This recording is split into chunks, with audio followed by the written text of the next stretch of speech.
This is kind of interesting. IGN don't actually have an analysis video up to do with the recent Kingdom Hearts footage.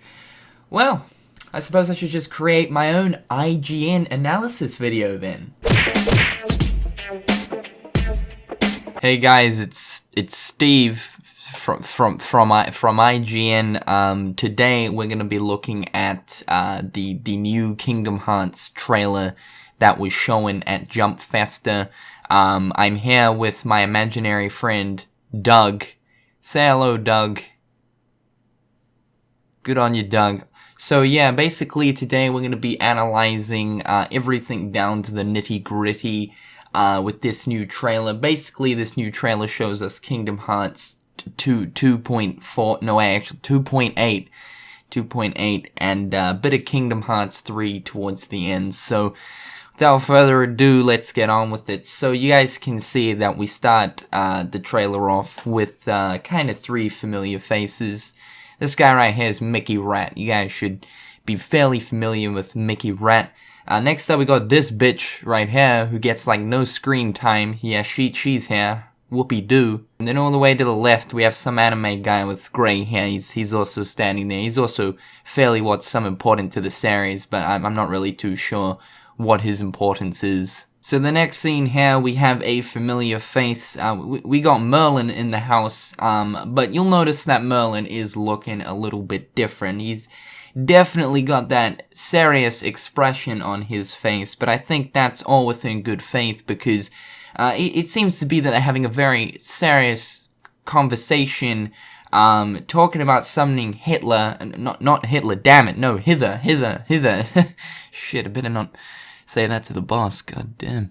But yeah, you guys can tell that they are obviously talking about something serious, so that's probably why they gave Merlin the serious expression. His beard is grey, so you can see how obviously he's aged. Merlin's beard was always white, but it's grey. It looks a little bit shorter than usual too, but you know, that maybe that's just the character model touch-ups for the upcoming game. Next up, we have a room here. This is kind of advertising for the new Kingdom Hearts key back cover. Yeah, this is probably Merlin's room, as you know, they showed Merlin in the previous scene, and you can see that Merlin's a big fan of those Winnie the Pooh storybooks. So you know, you can see that he's basically bought all of the volumes. So I would say that in this game, we're probably going to play as Sora, and we'll probably be journeying through all of these different books.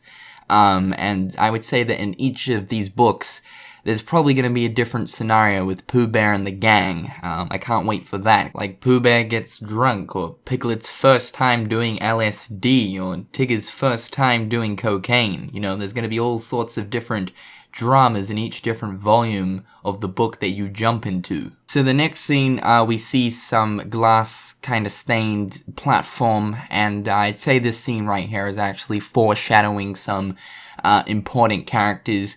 It's funny because, you know, Square Enix try to add important characters into their games, but rarely, most of which are garbage characters that really nobody cares about. So I would say that we don't really have to deeply analyze these characters talking in this scene, because they're probably just going to turn out to be just garbage characters that really nobody cares about.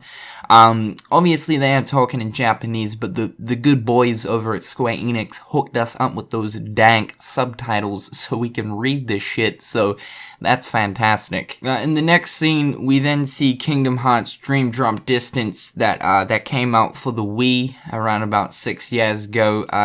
You know, I didn't really like this game too much because of the card mechanics. Yeah, I hated using cards in Dream Drop Distance. It wasn't fun.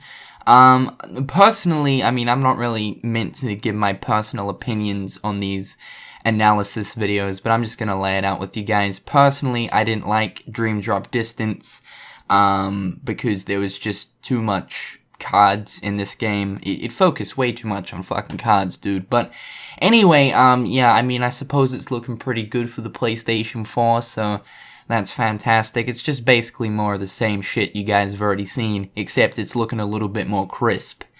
It's looking a little bit more crisp, like a Rice crisp. Those are pretty damn crisp. Not gonna lie.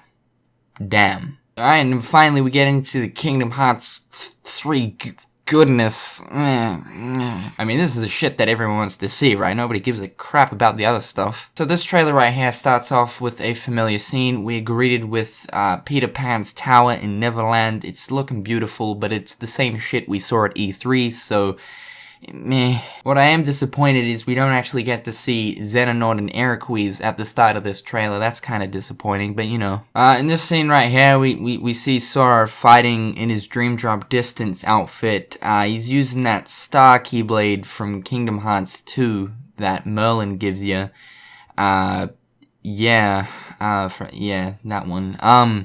And he's fighting a few flower Dream Eaters from Dream Drop Distance, that card game that I like. So that's kind of interesting. This scene right here is pretty cool. We get to see some sort of new enemy. I can't quite decipher what this enemy is. To me, it looks like a squid, so I'm just gonna say it's a squid holding a hoe. No, not a hoe that you're thinking of, the garden hoe. Jesus, guys, come on now. But anyway, yeah, these enemies are kind of interesting. They just sort of float about. It's clear that these squids don't actually need the water to live and breathe. So they're defying the physics right now, but that's okay. They appear to shit out some sort of pink confetti, which I find is very interesting. It's probably going to be toxic in-game, but, you know, we can't really say for sure, just as of right now. Next up, we see Roxas bounce from all of the different flying enemies, and it appears like we're still in Neverland. That's kind of interesting, you know, Square Enix not really changing up the worlds, but yeah, we're still in Neverland here, and we're bouncing off the enemies. This kind of looks like the shot lock from Kingdom Hearts 358 over 2 days, so it's kind of interesting how they've grabbed the mechanic from 358 over 2 days and put it into this game.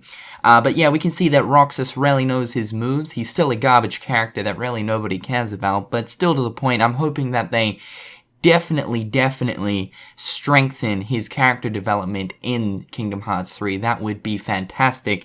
And I can see that he's probably going to be a stronger character in Kingdom Hearts 3 just from these moves in this part of the trailer. He's got that real Michael Jackson tang to him within these moves, so I'm very hopeful. So this next scene's pretty interesting. We see Sora fall into a stream, and the stream actually takes him away, like down the stream. It's crazy. The physics are too real for real life. But anyway, I know this isn't a review, but I'm just gonna say it right now. 3 out of 10 too much water, IGN. Also, I'm not going to be really critical about this, but the animations for this part right here look as stiff as a rooster's left toenail. The trailer then cuts to a very familiar world, and that is Agrabah. It appears that Square Enix has some sort of orange shader or filter going on right here. It appears that this place is very orange, much more orange than I actually remember. Those little flying bastards are back, except it seems like they're now on steroids. Either that or they're on some serious acid, but they appear to be more enhanced this time around. I'm probably gonna get paid $5 extra for saying that word. that was a really hard word, enhanced. Damn. Oh shit. That vocab though, And then we're finally taken to this last scene, which is actually pretty cool. So Roxas summons this spaceship, yada yada yada. Roxas, Pluto, and Daffy Duck end up jumping on the spaceship. They blow some shit up. It's pretty crazy. Graphics are really good. They're really good, actually. Holy shit, nipples on toast. They look so good. Those graphics look really nice. And then Sora does some shooty thing at the end. Yada yada yada. That's it. That's basically it. So all in all, the trailer's looking fantabulous. I got nothing more to say. I've been Steve on IGN. Stick around for everything and more on Kingdom Hearts.